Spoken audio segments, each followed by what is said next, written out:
what's going on, everybody? I hope you guys are doing well. What's happening? I'm Dr. Boyce Watkins. Welcome to drboycetv.com. This is the home for intelligent Black people. And so everybody who's Black and intelligent, please join the conversation. We always have a good discussion for you. And today we get the opportunity to enjoy what we refer to as Powernomics Thursday. This is when you get the real deal. You get real perspectives that you don't see in mainstream media very often. We have the one and only Dr. Claud Anderson here joining us today. And I want to ask Dr. Anderson, how you doing today, sir? Oh, I'm getting a little better health-wise. As I said, it's a slow progress, trying to get back to my big state. I used to be a hefty as a bull. Even that's when they used to call me a young tiger. Now with all these health problems and old age, now they call me, I guess, an old jackass. So I've gone from one to the other. Or maybe before you was a young jackass, huh? But that's all right. That's what great men are made of. You're one of the greatest. And so everybody who's coming in, please hit the thumbs up button and please express your appreciation to Dr. Anderson. And I'm gonna start off just by saying how much people appreciate your interview on The Breakfast Club. You did a great job on that show. You look young as a bull that day, and I tell you, I was super impressed. I was so happy to see you on there. How did it feel to finally come on that show? Oh well, I had some hesitance, but I went on, and but I was pleasantly surprised. Both the hosts, the two Black hosts there, they were magnificent. They were extremely cordial, respectful, and they were very cooperative in whatever we want to talk about. And then in the final conclusion, they also asked me, why don't you come back? We want you to come back again. So I thoroughly enjoyed the Breakfast Club and the two hosts that were serving there. One was called Charlemagne. Yep. And I think that was DJ something, wasn't it? DJ. Yeah, DJ Envy and Charlemagne the God. Right, and both of them were magnificent. They totally impressed me because I had some questions about going on. And but I was extremely surprised and pleasantly and pleased with the turnout, the reception they gave me. Plus that typically they let you go stay on for about 15 to 20 minutes. I stayed there for well over an hour, almost an hour and 8 minutes. So I thoroughly enjoyed them. Wow. Well, I actually found this picture of you on there. Look at you're like a young bull. Just looking as cool as a rapper. And I love that image, man. I love the fact that you were connecting with the young people because I don't know, give me a yes or no in the chat, you guys, if you agree with this statement. But I believe that Dr. Claud Anderson coming on The Breakfast Club was making Black history. Give me a yes or no if you agree with that assessment. I believe that you, Dr. Anderson, going on that show was one of the most historic events in recent or maybe even distant Black history, because I know that you're a Black history maker, and a lot of the universities that are supposedly teaching young Black people that are not teaching Powernomics, for some reason, they're just not giving. Basically history is gonna judge them poorly. I believe that Powernomics principles are what's gonna lead Black people out of the abyss. Working for white folks ain't gonna do it. And Powernomics is something everybody needs to hear. And I think that you changed a lot of lives. Do you feel that way, and have you seen any response from the interview? Oh man, see, that's probably why I'm so tired and worn out, beat up now. I guess in less than 2 days when they aired that thing, it's going close to 500,000 views in less than 2 days, and they were saying it's going to go over 1 million. So I said, Jesus Christ! And somebody showed me a printout on all the comments, and 99% of them were positive. There were a couple of people on there that made negative comments. I saw about 2 or 3 out of 1,000 of them. And there's even somebody who belongs to some of these either Sambos or somebody belongs to some of these people who are demonstrating inappropriate behavior patterns and sex matters.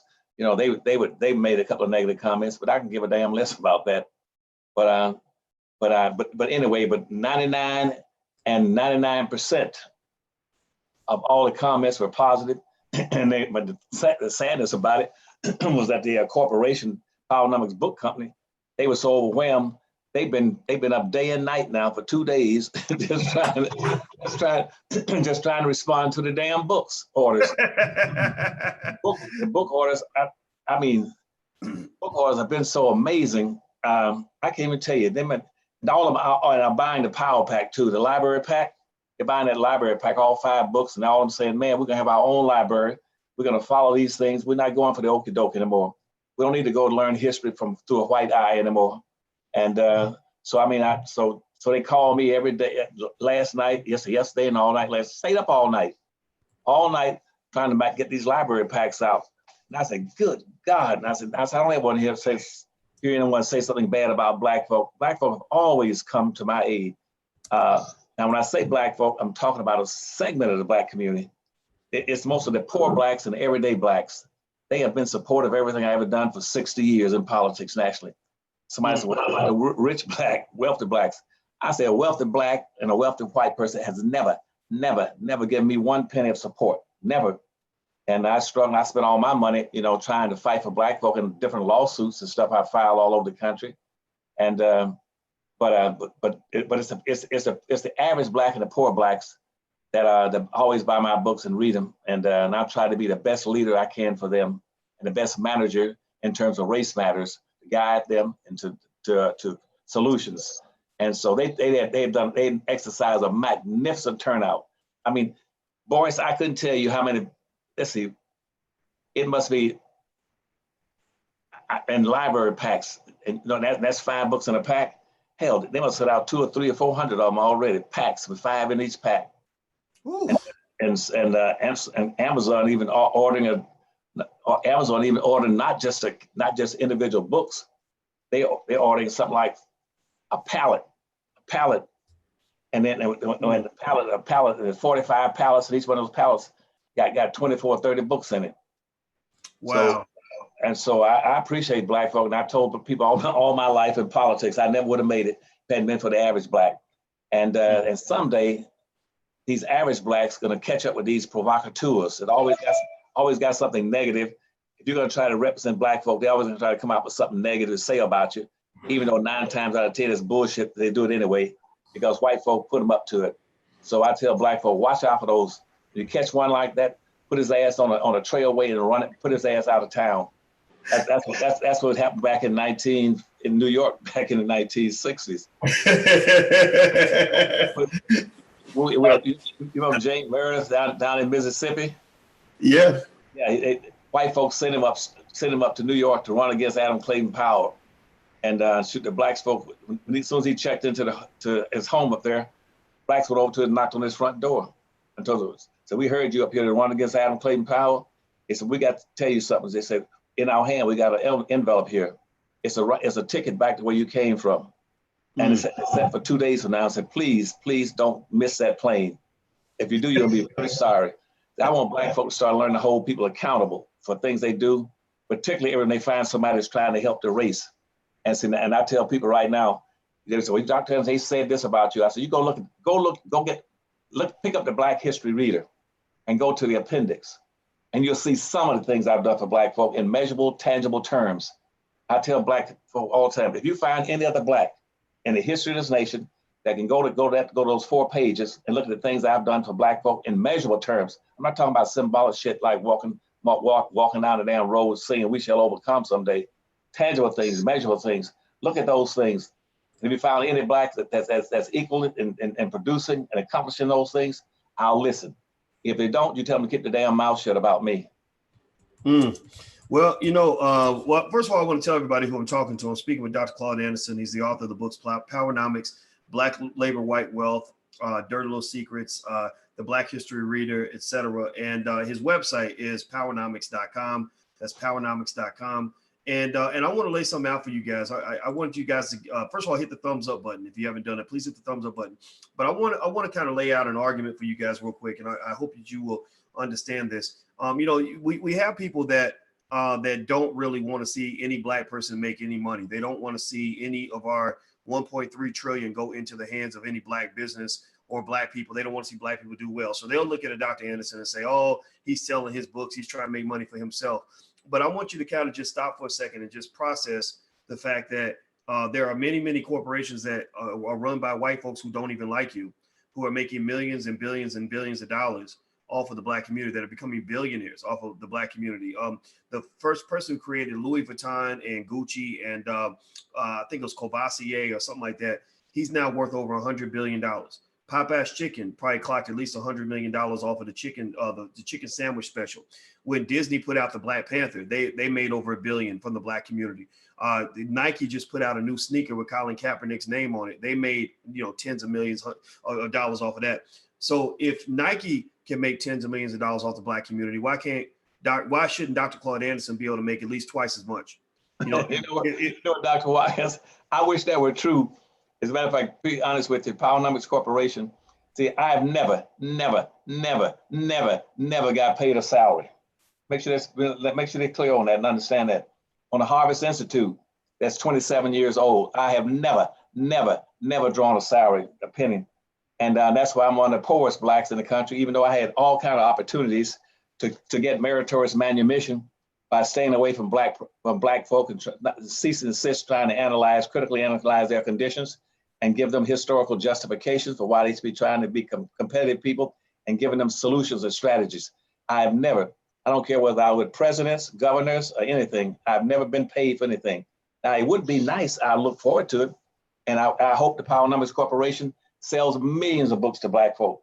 And people ask me, said, Dr. Anderson, the best way to explain that, there was a guy named Reverend Ike years ago. You don't remember him, do you?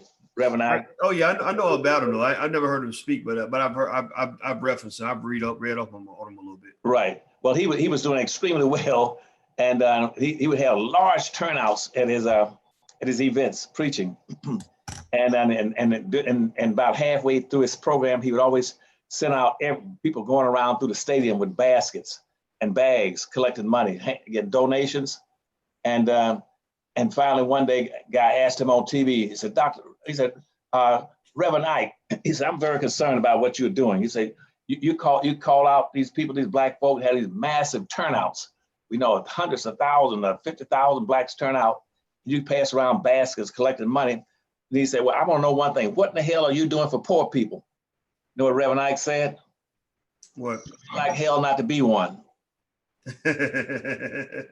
Well, let me say this, Dr. Anderson. I'm gonna say, God bless Reverend Ike. I respect what he did, but when I look at Powernomics, I see it as being a little bit a different kind of a message in the sense that, if I buy a book, I bought all your books, and I can never pay you enough for what your books have done for me. I could give you $100,000 and I still wouldn't have paid even a fraction of the debt because of what it does in terms of elevating my potential. I think with pastors, I think the challenge people have with pastors is, and I think pastors deserve to get a salary too. I mean, anybody who does a service for you should get paid. I mean, we'll pay a comedian to tell us jokes.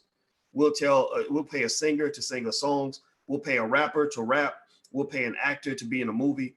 Why would we not pay our spiritual advisor if that person's helping us in some way? So I don't have no problem with pastors getting a salary, but I think for you, I think you're a step above that because, I'm not just getting a message of salvation from you. I'm getting a message that gives me a blueprint for liberation that can open me up to other great possibilities in my life. You see what I mean? So the Powernomics book, in my mind, it's free because when you are investing, that is not the same as spending.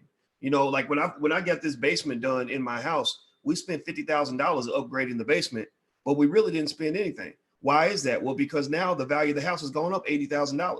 So I didn't spend any money. I made $30,000 by making a decision. So I think people, one of the great things about this channel, is that the people here understand the difference between spending and an investment. So if somebody goes, so I want you guys to just answer this question consciously so you can kind of process this. Which is going to do more value in your life? Buying a book like Powernomics or buying some Popeye's chicken sandwiches. Both of them cost money, right? Both Black folks, some Black folks will buy one, some Black folks will buy the other. More Black folks will buy chicken or a chicken sandwich, then they'll buy your book. But which is going to do better for you? Which is going to help your life more? A Powernomics book or a chicken dinner at Popeyes? Because last time I checked the Powernomics books, one individual book is a little bit less than $30, something like that. You can go out to dinner and spend $30, but which is going to help your life more, the books or the chicken? And I think people just got to understand that difference to know the difference between spending and an investment. And I think that when I make the appeal for your books, I have no problem telling people, go buy these books. Make sure your kids get introduced to Dr. Anderson before they get introduced to all this other nonsense.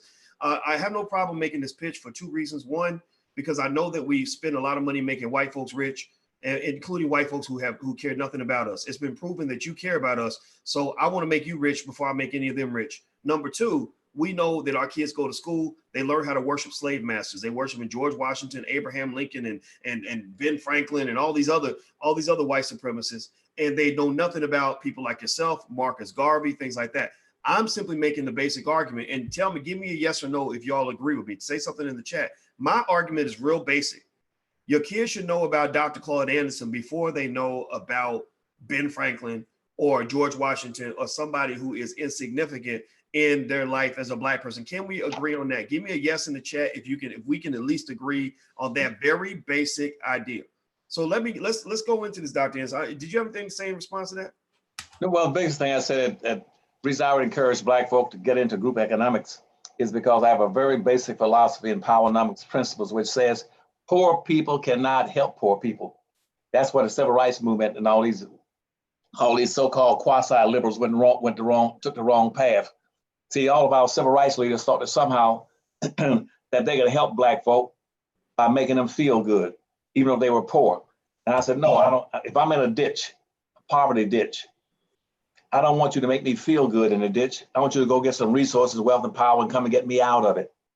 That's what I want Black folk to do. And a poor person cannot help a poor person. Our problem right now with the few Blacks we have that have become wealthy is there's a disconnect between a wealthy Black and the poor Blacks and the median and average Black. There's no connection between. The same thing is true in politics. I told you once before, I did a study in 1960 on politics and the connection between that and the masses of Blacks in the country. And did I ever tell you about that? Mm-mm. Okay, I use the social discomfort indicators like welfare, food stamps, public housing, criminality, dysfunctional schools, dysfunctional family. At that time we had about 103 Black elected officials in the entire United States in 1960, right on the edge of the civil rights movement. We had only 103 Black elected officials in the entire United States, Dr. Watkins. And I looked at the discomfort indicators of what Black folk were in at that time. So then I waited until about 1990, 30 years. And so I'm gonna do the same discomfort survey to find out how Blacks have progressed.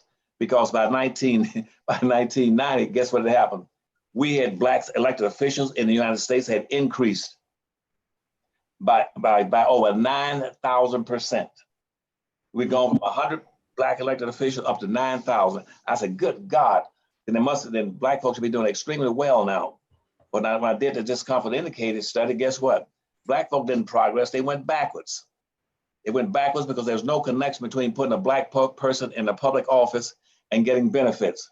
Because a Black person gets in the public office, he wants to make clear here that he stays as far away from Black folk as he can, because he's seeking meritorious manumission. He doesn't want to be affiliated with Black folk. He wants to get white acceptance and white approval. And that's why right now, putting a Black person into elected office, you asked about candidates for the presidency, until one promised me in a contractual basis exactly what he's gonna do for Black folk, and I'm gonna tell him I'll hold his ass accountable. Tell me what you're gonna do for Black folk, you'll never get my vote again. I've been a Democrat all my life until I quit about 5 or 10 years ago. I don't want to play that game anymore. If you want my vote, my family vote, my friends vote, and any of my Black supporters vote in this country, I tell the power structure today. I'll tell the Democratic Party today. I'll tell Republicans in the United States today that if you want the Black vote, and I got anything to do with it, you better come out with something very strong and say, here's what Black folk are gonna get for their vote. And we're not concerned about the damn candidate.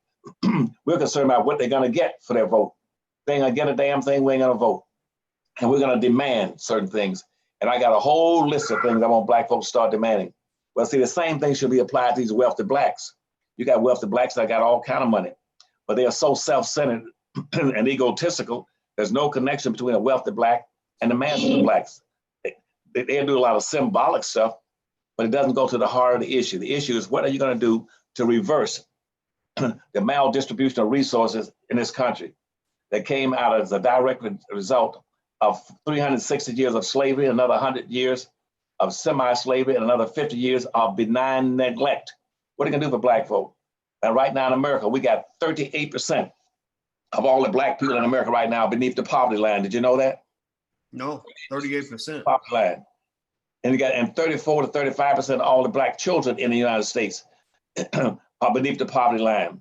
And the contrary to what you hear on the TV about our unemployment rate about only being about double white folks, which means about 6%, our unemployment rate is now in certain cities exceeds that 10 times. Our unemployment rate, for instance, in Baltimore is 48%, 48% in Detroit,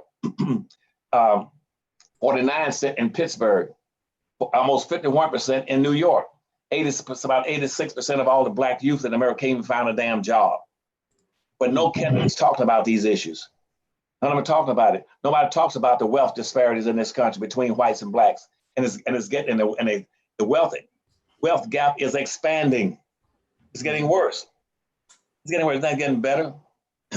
And right, if I go to some major cities like Detroit, Michigan, St. Louis, and some of those cities, that 50% of all the black kids that start elementary school, the first grade, can't even graduate from high school. 50% drop out before they get through high school, Dr. Watkins. Now that 50% that drop out, they're reading at about a fourth or fifth grade damn level.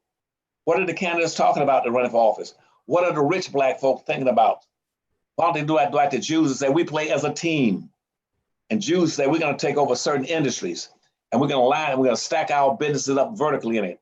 The Jews say, we're gonna control Hollywood. We're gonna control the publishing industry. We're gonna control the garment industry, the jewelry industry, the legal industries. And then we're gonna make sure that every Jew has a chance to get in that industry and make some money. Make some money. But see, our people don't do that. They want to try pull up the game plank. I got a contract for $100 million a year for shooting for soccer. So now I'm through with black folk. There's no connection with it.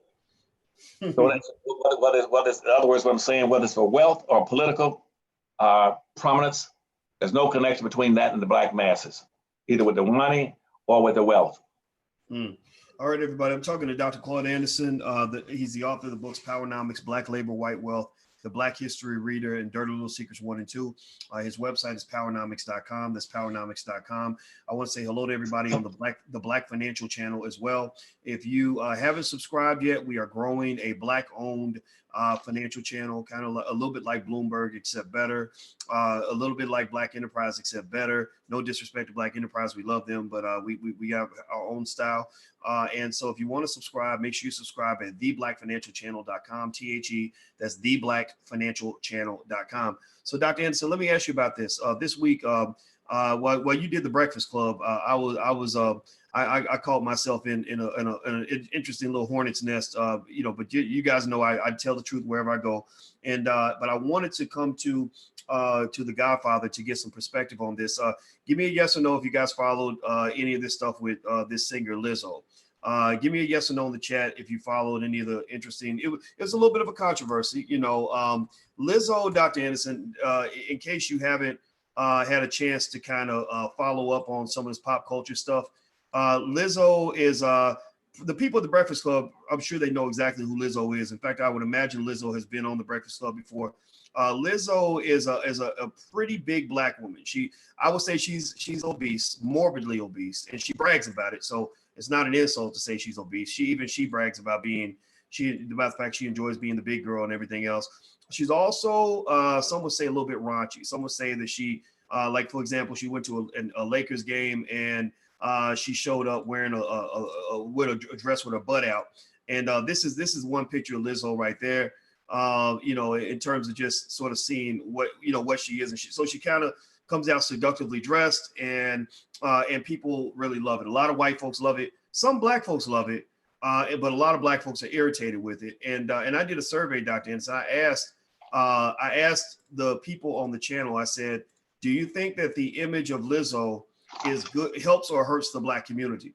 And the majority of the people that responded said that she hurts the Black community. And in fact, I think one of the biggest kickers that really, really upset a lot of people was this. And I'm gonna show you this image, Dr. Anderson, just to brief you on it. And those of you who don't know what's going on, you're being briefed right now. But here's an image where Lizzo came to a Lakers game and she was wearing a dress. You see the butt sticking out, and they all put the camera on. So she started twerking, and she twerked. So she'll do these things that that I felt were a little bit like a minstrel show.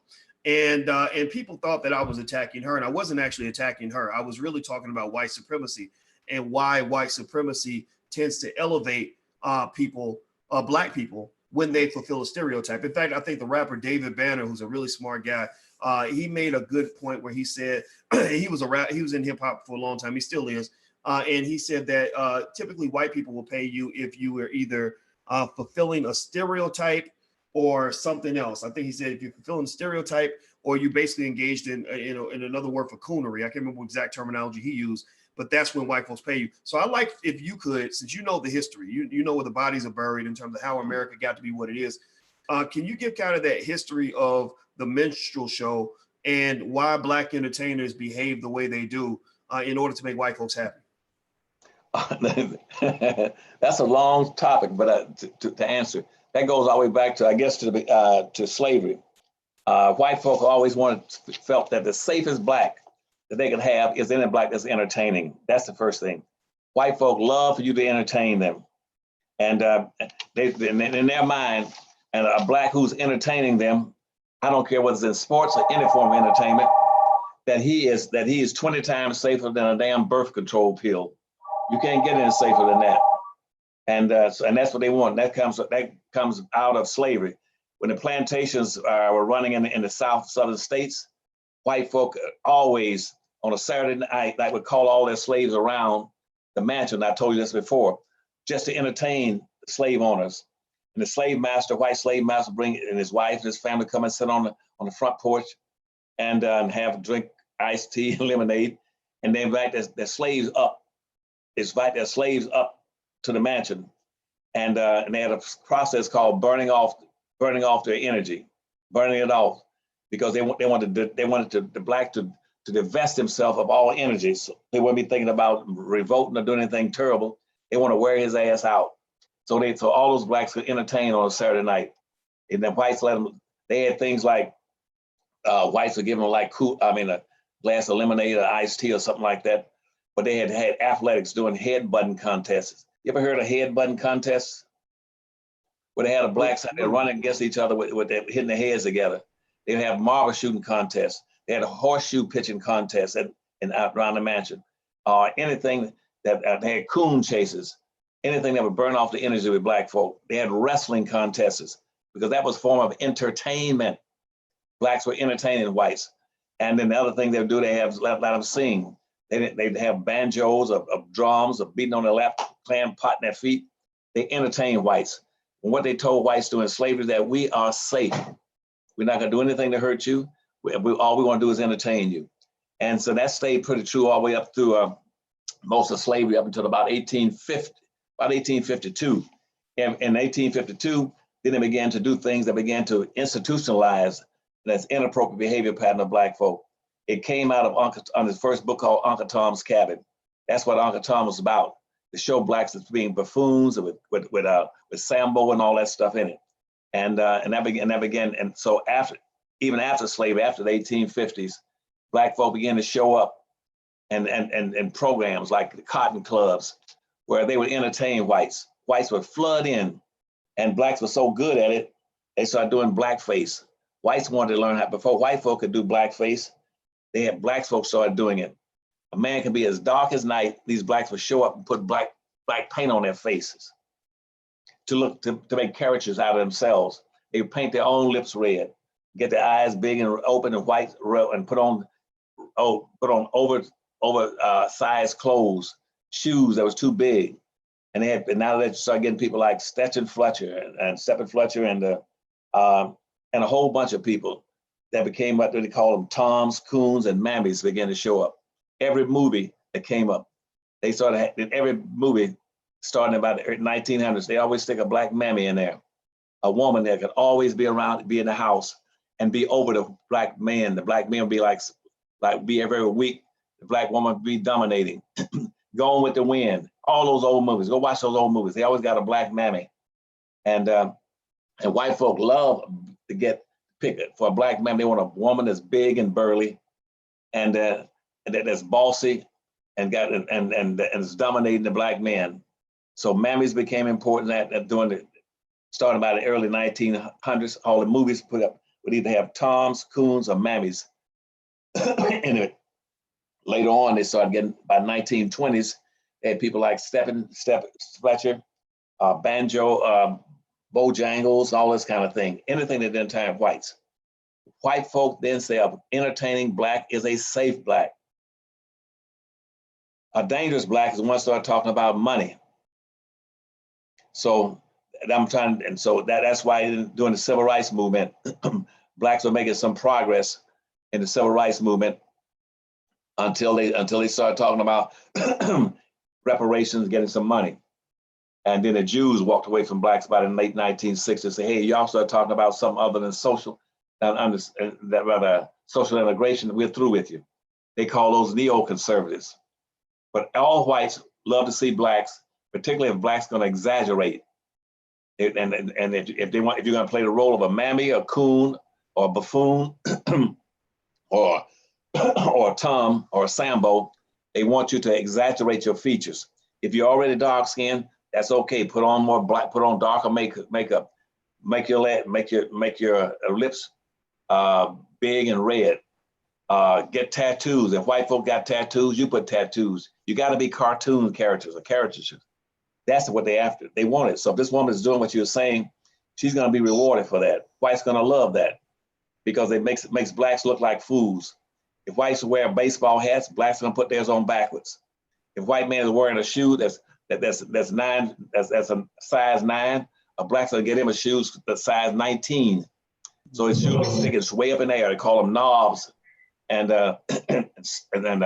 brogaines. They always want blacks to be exaggeration. That's why you ask, so why would a black man right now with dark skin be putting tattoos on his body with blue ink? Same thing as why would that woman be walking around showing her butt? I bet she got tattoos all over her. That's a safe Negro. Interesting.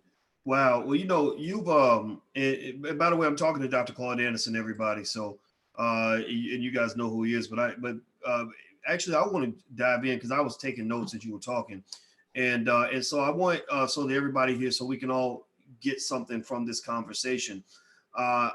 Let's go through some of what Dr. Anderson talked about in terms of the whole Lizzo discussion. And this is not anti-Lizzo. This is really talking about the system that rewards that behavior. Remember, Lizzo wasn't always doing these things. Lizzo started doing these things, and then white people started to love her. She actually changed her act through time to get more attention, and the attention came when she started filling the mammy role. So remember the key words I picked up for you guys. If there's anybody here who's taking notes, is he was talking about safe blacks, entertainers with safe blacks. Also, give me a yes or no if you think any of these characteristics relate to Lizzo. He mentioned big and burly. Big and burly. Well, that's Lizzo's defining characteristic, that she is really big, 400 pounds. And the question becomes, would Lizzo be as famous as she is if she was not big? Maybe she's not 400 pounds. Maybe she's 280, 300, but she's not a tiny woman. And then also when he mentioned the part about bossy, was it bossy and dominating the black man? Did anybody hear any of Lizzo's lyrics where one of her most famous songs, it starts off saying something like, why are men great till they gotta be great, right? That basically, a lot of the songs are very pro-white feminist. Men ain't shit. Like I'm dominating you in some way, right? So this whole big burly black woman, safe and friendly, smiling and dominating the black man. That's interesting. Now here's the thing too. Some people think it's a gender thing, right? Some people think, Dr. Anderson, that we mention Lizzo because she's a woman, and because that's the first thing a white feminist is going to say. Oh, they're attacking a woman because black men are filled with toxic masculinity. They hate women, all this other nonsense. Well, two things I mentioned. Number one, if you followed our platform, you've seen what we have challenged many men. We had a big thing with Lil Wayne in 2013 or so, 2014, where we actually ended his endorsement deal with Mountain Dew because he had insulted Emmett Till in one of his songs. And Mountain Dew kills his endorsement deal. We were glad about that because you can't be disrespecting our icons. But then I want to show you another image. And Dr. Anderson, I want you to see this. And I want to get your take on what you think about this. This is an image of a rapper who is sitting there with a gun in his mouth, and he's wearing a wedding dress. And so this is a man wearing a wedding dress. And what this made, I thought about this image right here when you said just being outrageous, just in order to get attention, going above and beyond. And so you got a black man with a wedding dress with a white girl putting a gun in his mouth, right? And that just kind of spoke to what you were talking about in terms of just us, whatever they do. If the white man puts on a hat, the minstrel will put the hat on backwards. Or if they're wearing a size 6 shoe, we'll put on a size 12 because we want to be outrageous, we want to be crazy, etc. So just be clear, like, you know, the whole conversation about Lizzo is not just Lizzo, and it's not just women. It's about the whole minstrel show and about the white supremacy that generates that. Dr. Anderson, you got any thoughts on that? Well, the biggest thing is, and that comes to a large degree because we don't have a code of conduct. See, in most out groups in the world, once they understand they're an out group, you know what I mean by an out group? They're not in the mainstream. An out group means a minority group or a group of people who've been singled out for either to be disparaged or enslaved or Jim Crow or subordinated. Those people, that's an out group. When Jews were an out group back in the 1500s, they learned one thing is that they tried to do social integration, but then they found out that they were disparaged and mistreated. They quit seeking social integration. Black people right now, they still want to have social integration, be acceptable to whites, and the best way to do it is to prove to white folk that we don't have a code of conduct in the Black community, so I can do anything that's outrageous, as dumb and stupid as it is, and get away with it, because no Black person going to hold us accountable. So we can get away with this kind of stuff. And but see, Jews have a very rigid code that they try to follow. That you're not going to let Jews not going to let you disparage them, the religious group, in any respect. That's why they put out all these different movies about the Holocaust. That's why they build a museum in the United States. They don't put it over there, put it in the entertainment section of Washington, D.C. They put it next day to the United States Armory, but the Mint downtown in Washington, D.C., where the money is, because that's where the Jews put their museum, right next door to the Mint in the United States. But Black folk put theirs over there and let people clown, act a fool, and they'll laugh at themselves. That's why all the old movies, they're gonna have Black folk always played very weak men. Yes, man, you know, I'm gonna just zip on down the road. And I can't talk, and I just want to get along. And and I saw the ghost. I get feet. Don't fail me now. I got to run. See, all that stuff is entertaining white. Whites think that's just funny because they say that those are safe Negroes. They ain't got enough damn sense to have enough pride, a code of conduct that would stop them from letting people disparage the entire race. And so until we get a code of conduct, and people who were, as I told you about the guy Jane Merritt who went to New York and run against Adam Clayton Powell, who said, no, that's unacceptable. You can't do that. We're not going to accept it. Until the Black people start standing up and say, no, you ain't going to come out here and show your ass and make us look like fools by exaggerating yourself. Always going to exaggerate yourself. Here you got a Black woman that's dark as night. She'll put on a red wig with blonde streaks down it, and the hair is coming out of China or India. She bought it from an Asian distributor for hair products. You can say that, why would that's ridiculous. It's absolutely ridiculous. But she does it, and they get away with it because we don't have a code of conduct, and we didn't have, and we, as we go all the way back through history, all the way back to slavery, never had a code of conduct to say we're not going to tolerate that. Certain kind of behavior is unacceptable. If you do that, we're going to excommunicate you out of the race. See, when you start telling that girl that you're talking about, I don't know her, so I'm not talking about her, but you see Black folk doing that kind of behavior, somebody has to put the word on and say, look, you're going to get excommunicated out of the race, which means if we see you coming, we're going to cross the street. You come into the room, we're going to get up and leave. We do not want to be associated, affiliated with anybody who does negative things that create negative images for Blacks. And when I was a kid, and I was back, you asked me once about when I was coming up, they used to put big charts on the board. Whites always wanted black folk to have no bones in their nose, or to put rings on their necks to stretch their necks up, to exaggerate their necks. Exaggeration. You probably have seen those kind of things. But some African tribes were putting rings when a baby is long, and they keep putting them as he goes, so his neck soon will be that long. They always had at that time, they want to exaggerate their lips. They put duck pieces of wood. They'll split the bottom of the lips and put a piece of wood in it so they have like a duck bill. You haven't seen that either, have you? Mm-hmm. So that's exaggerate his lips, exaggerate his neck, exaggerate his face, put scars all over his face, anything you can come up with. That was part of the culture that whites wanted black folk to always demonstrate that you're freaks, you're freakish people, and you're so stupid, we take you as a comedian act, but you're unacceptable to us except you're comedy. Wow, that's that was pretty heavy. How many of y'all, when you heard Dr. Anderson imitating the minstrel, when he's like, "Yes, the balls, I just talking about you," like when he was talking like that, how many of y'all noticed the similarity between what he described and what you hear from a lot of the mumble rappers? You know, a lot of the rappers today that will mumble out their words. So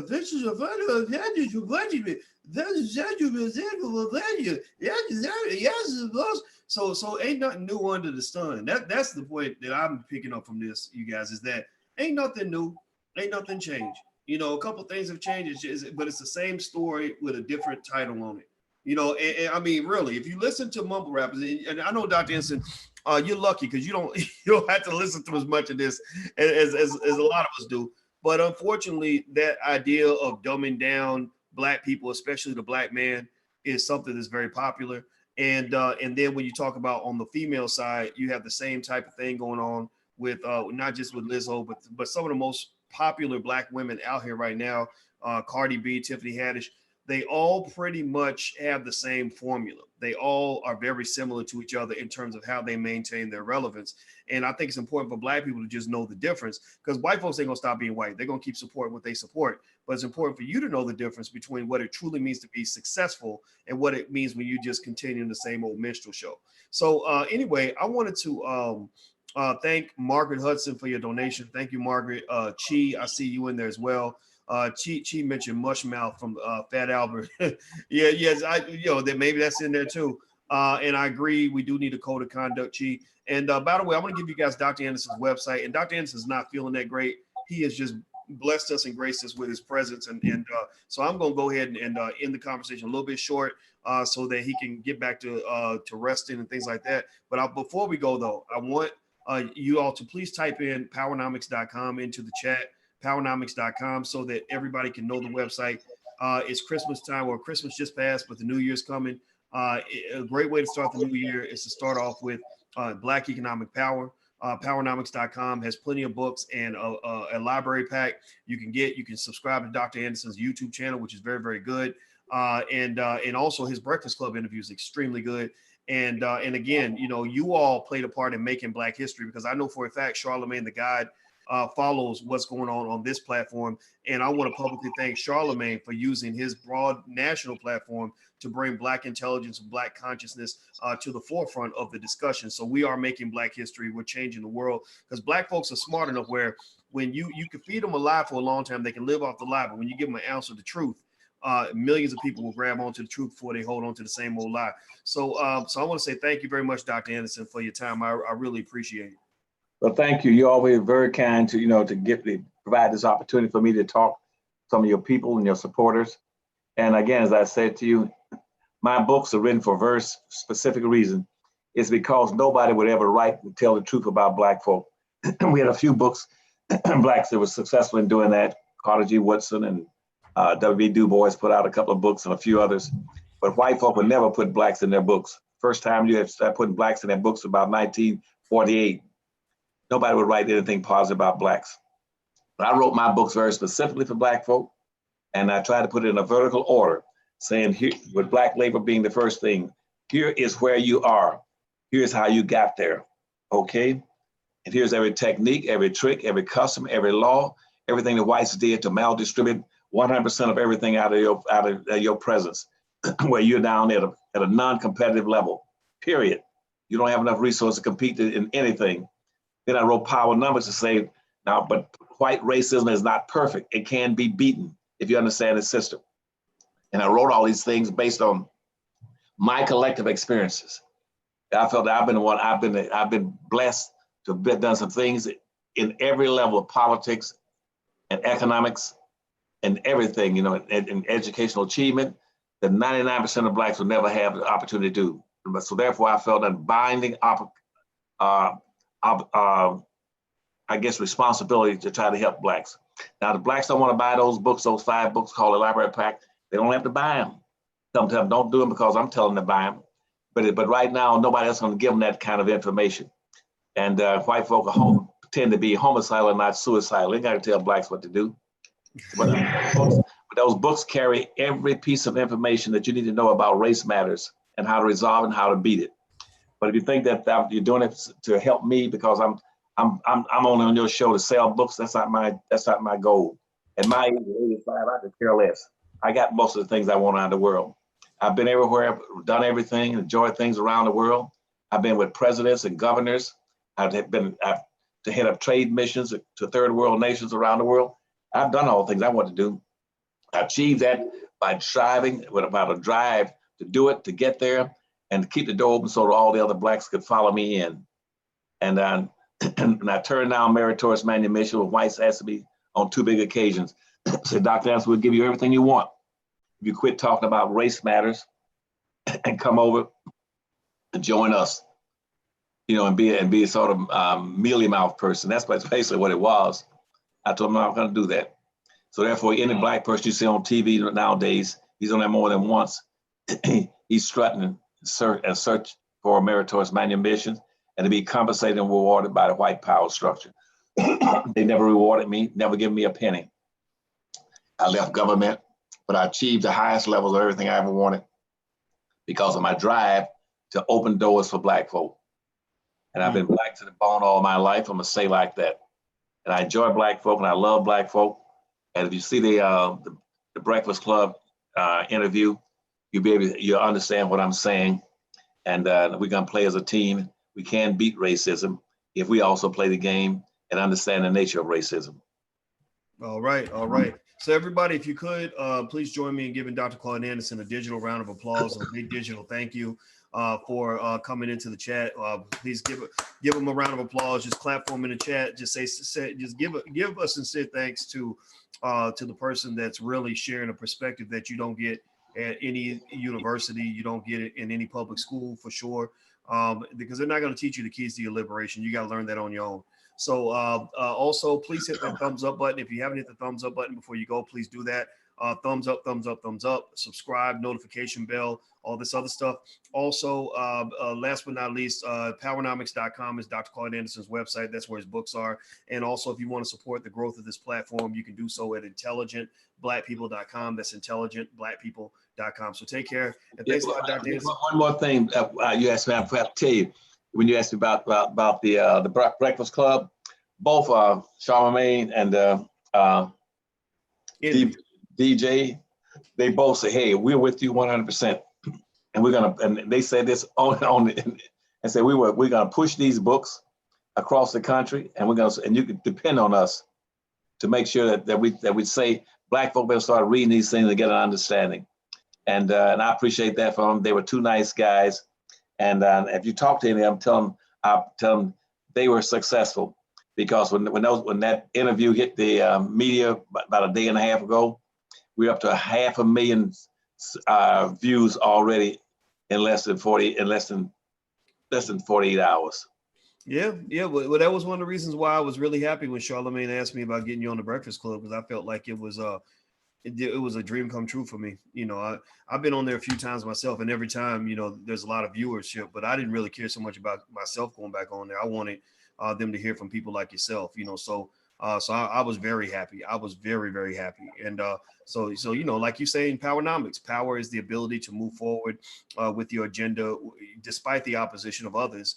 And so I'm not really worried about anybody who has anything negative to say about what you're doing. I don't care because they can't stop that. You can't stop Black Power when it's on when it's coming at you. You can't stop it. So thank you for doing that, Dr. Anderson, and I look forward to seeing you next week, my friend. Okay, thank you, buddy, and have a rest of the holiday. I guess between now and when is New Year's now? Is that next week? Let me see. I think it's next. The 31st is Tuesday, and the 1st is a Wednesday. So it's next Wednesday. Yes, sir. So anyway, enjoy this sojourn between the two. Okay. Yes, enjoy sir. life, and I look see you next week. All right, my friend. See you soon. All right. You guys take care. Have a great day, and we love every one of you. I'll see you soon. And go and catch up that woman you talking about, Miss CC, whatever her name is. Oh, are you talking about Lizzo? Yeah. The big girl. You gotta go watch a couple of her videos. You'll get a kick out of it. All right. No. All right. Bye bye now. Negative. Thanks a lot, buddy. Thank you. Bye bye.